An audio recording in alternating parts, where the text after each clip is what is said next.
This is a Hope 1032 podcast.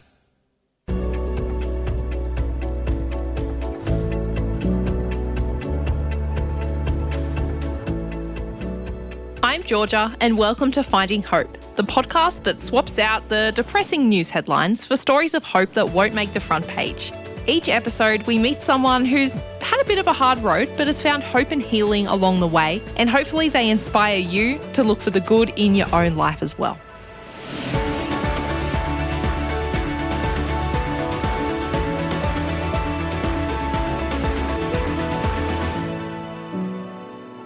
Episode 16. Sue Collier. Sue Collier has always loved to sing. As a teenager, she toured the country, singing with dance groups. When she got a little older, she and her husband formed a duet, and they travelled to Vietnam during the war to play for the Australian soldiers. Her rock and roll career has taken her travelling throughout Europe, Asia, and around the world. She loved her job and her life, but then one day she gave it all up. Fast forward 35 years. Sue is now a very different person. She's retired and she spends her days volunteering as a prison chaplain. So how does one go from rock and roll singing to prison chaplaincy? Well, it's a great story. I'll let Sue tell you. If someone was to say, who is Sue Collier, what would you say to them? Well, I would say this is the new me. I've got quite a long life experience of different names, different music that I've been involved with, different places that I visited. I've been very lucky that I've been able to travel quite extensively in my younger years, and I guess that sort of led me to who I am now. What got you into music in the first place? I was born in England. I liked to listen to the radio and bought my first records, and I copied a lot of different songs, and I had an audition, and I was planning to make a record to get into the music business over there when I was 14 actually, and then my father came home one day and said that we're going to live in Australia, so that sort of put the end on that. So we moved to Australia, and Dad, being my manager-to-be, took me around to a number of places, talent quests, and I entered one and I won £2, or maybe it was £1, which was $2, something like that, and a return visit. So I got involved with the Sunshine label, Cloudland Ballroom. Ivan Damon was the manager, and he started the Bowl Show series of dancers. So through that, we got to travel interstate. He would line up the TV shows with the dancers, and we'd get a little bit of a show there, and travel down and play the dancers, and went to a number of states, and that was the start of my career in Australia. And I was 16 by then, and the world was my oyster. I thought it was fabulous. That was my whole purpose in life. I got to do what I wanted to do, and to travel and to sing.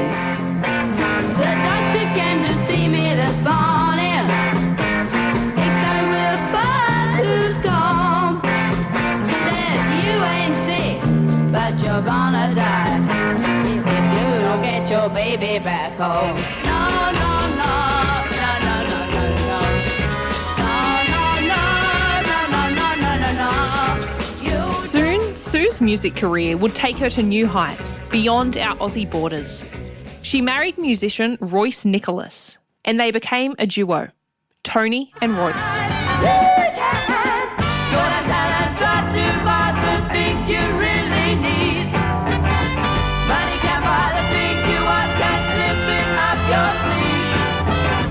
A couple of years later, my husband and I travelled over to Asia when the Vietnam War was on. We got a contract over there for about 3 months, travelling to all the different places where the servicemen were, and that was great excitement, travelling to foreign places, foreign sounds and smells. And did you ever feel in danger because there was an active war going on? No, when you're 18, you're bulletproof. You don't you don't feel in danger. But we didn't go near where the action was. We were mainly entertaining the guys that were on R&R, rest and recuperation, and then from there we got a contract in England, and we travelled over to England and we stayed over there for a number of years.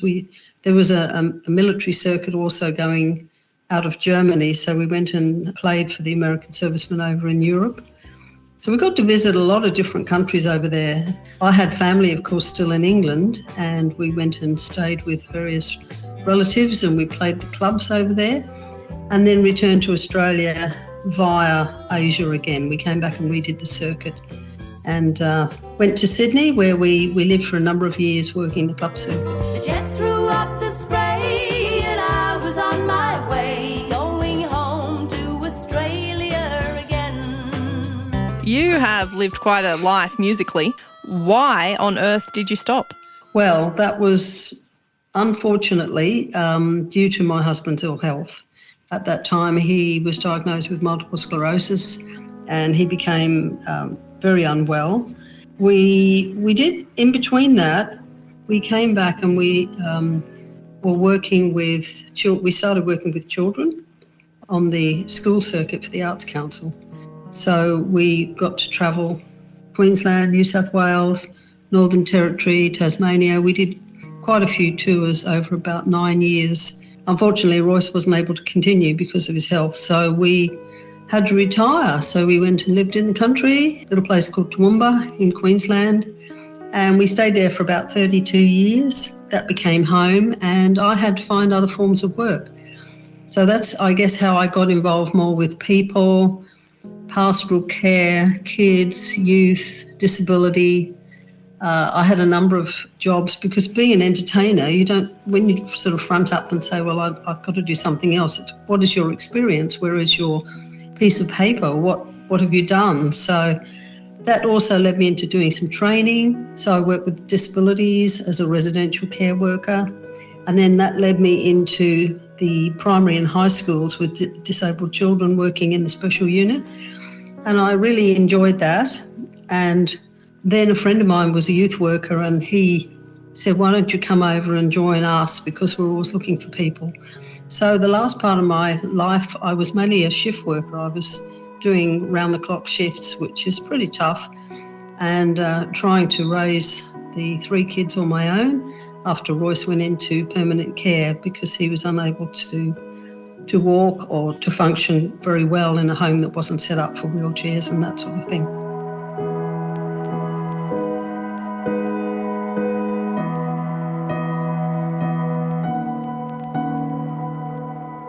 So that was a very sad time of my life, and I guess during that time I started a personal search, a personal journey about who I was and where I was and what I was feeling. And there was a lot of grief and everything tied up in all of that. All of a sudden, Sue had a very different life.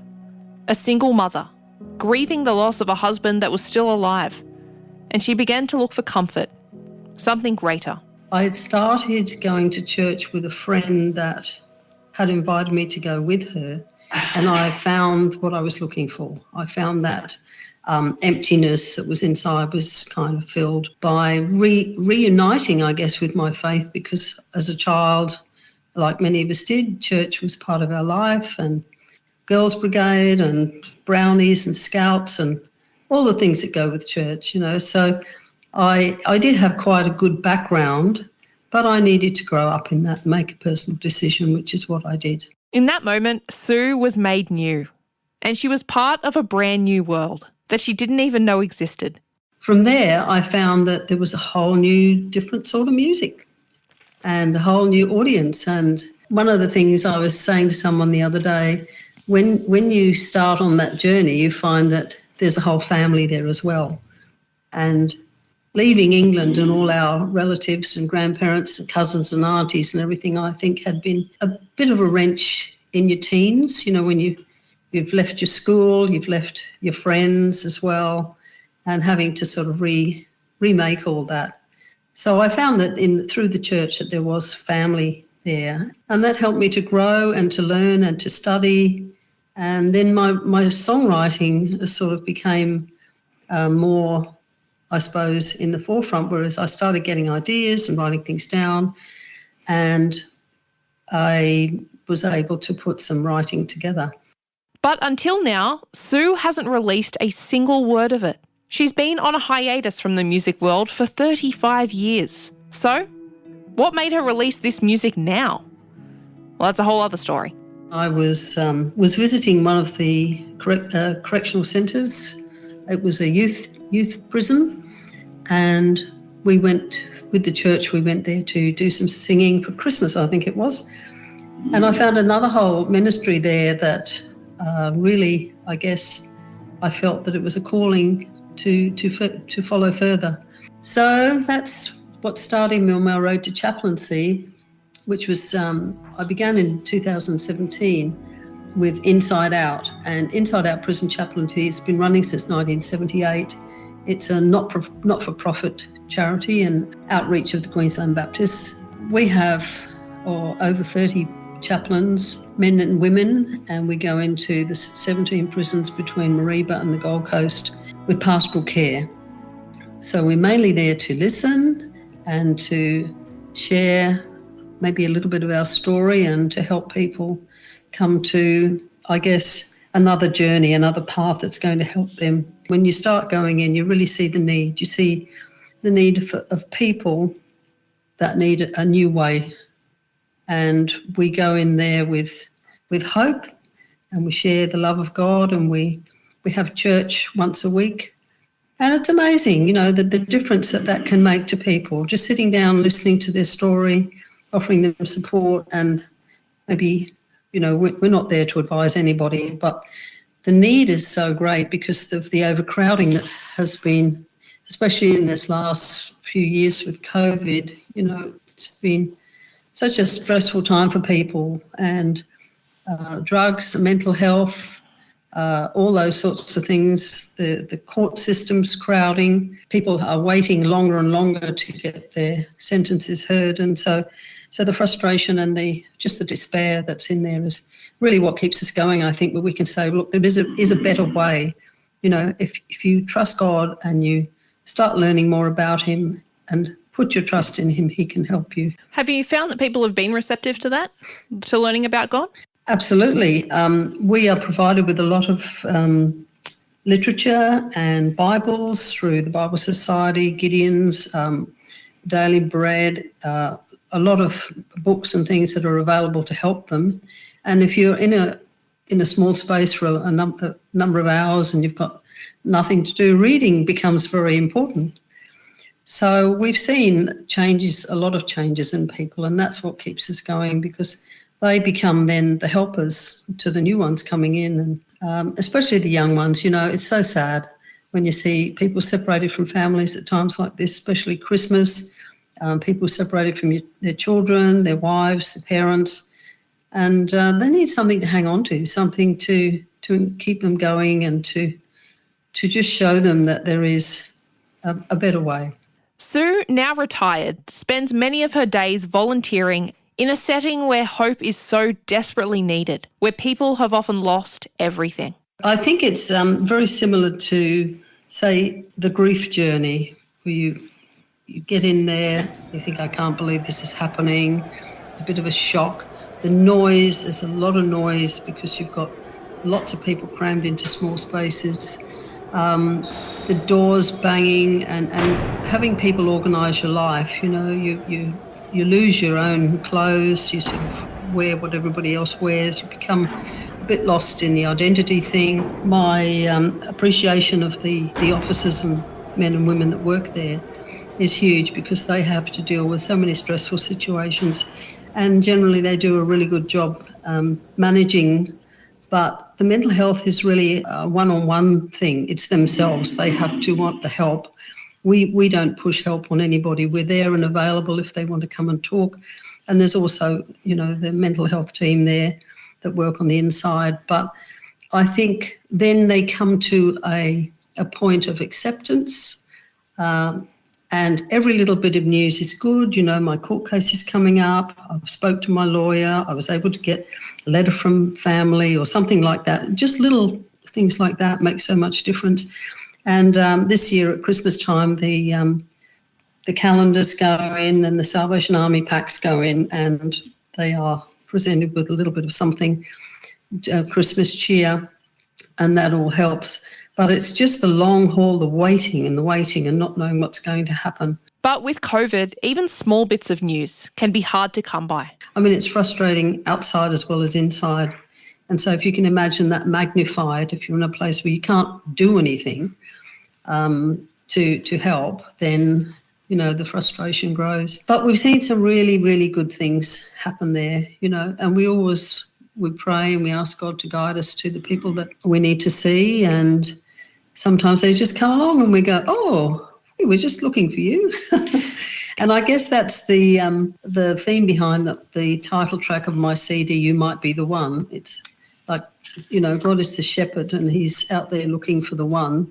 He's left the 99 safely behind. And I found that with my faith journey, there was a point in time where I was really asking God these questions. And then my friend came along and she was the one that took me to church. So I think, you know, it wasn't a coincidence. That's something that might be called a God moment. Sue has followed her calling from God faithfully, and now she gets to share her story with others. Her album, titled You Might Be the One. So thank you for telling me all about Jesus. Thank you for showing me love.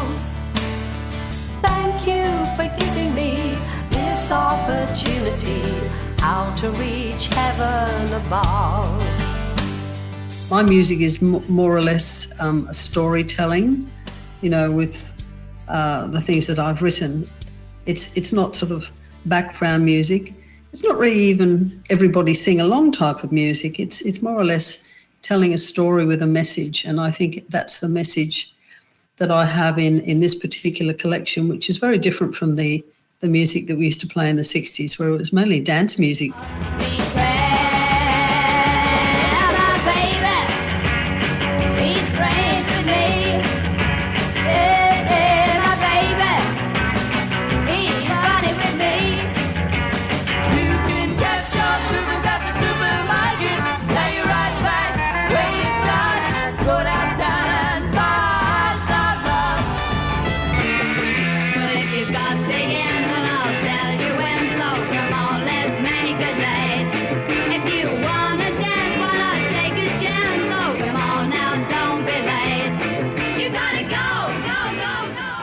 You've had a long hiatus from your music, like 35 years is a big break. What made you decide that now was the right time to start releasing this new music? Well, I had been collecting these songs over a number of years, and I just wanted to make something that I could give to people and to preserve it for my kids and my friends and family. What do you hope people get out of the album? Encouragement, hope, an understanding, I suppose, of myself. I mean, my testimony is sort of in there, and just awakening people to the fact that there is a God that loves us, and he's given us all a gift of some sort. You know, everybody's got something special that they can share, and it's just finding out what that is. And I've really enjoyed mine because it's taken me so many places and I've met so many lovely people, and I really, you know, feel really privileged to of still being able to play as the old bones get a bit more creaky and still being able to sing. And that's what I love to do, make people happy. And Sue has a final word to anyone wanting to become a prison chaplain. Trust God. He might be knocking on someone's door right now or knocking on their heart and saying, you know, come to me, I've got work for you to do. I mean, this is work, you know, even though we're all volunteers, we take it seriously because it's a very, very important work, as all of the chaplaincy work is. You know, we're the sort of lay people, and because we're not on the staff and we're volunteers, there's a level of respect that people have that we put aside the time to come and visit them. And that comes out of, you know, straight out of the Bible when, you know, when Jesus said, I was in prison and you came to visit me, or I was hungry and you gave me something to eat. So we, I guess, see ourselves as the hands and the feet, but it's really his ministry and it's really his work that we love to do. If there's anybody out there that's wanting to get involved, we need more people because most of us are retired, and, there's a short space of time where it becomes harder to do. So there's always opportunities for people to come in and train and, look at that as perhaps maybe their calling. Oh, that's so wonderful. Sue, it has been such a pleasure talking to you today. I have one final question that I ask at the end of every podcast episode. How has, your prison chaplaincy work, your testimony, your journey through faith, how has that changed who you are? How are you different now? I think I'm just a lot happier. I'm a lot calmer. I used to be a worrier.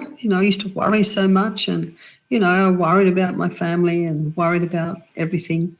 But I've come to the point now where I just have to trust God. I can't be everywhere and do everything and help everybody. And I was always a very much, needing to be needed sort of a person. And in some ways, in doing that, you stop people sort of growing because they don't stand on their own 2 feet. So I guess I've pulled back a lot from that, and I'm just enjoying life and just love the opportunity to help people, to bless people, and to see God do his work. Thank you so much to Sue Collier for sharing her story.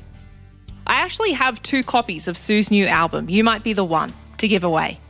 You can leave a message with your address on the Finding Hope page at hopepodcasts.com.au, and I'll post one out to you. To find out more about prison chaplaincy and how you can get involved, Inside Out Chaplaincy is based in Queensland. Their information is in the show notes, but I've also put some resources for New South Wales in there as well. If you or someone you know has a story of hope to share and you'd like to be interviewed for the podcast, I would love to hear from you. You can leave a comment on the Finding Hope page at hopepodcasts.com.au.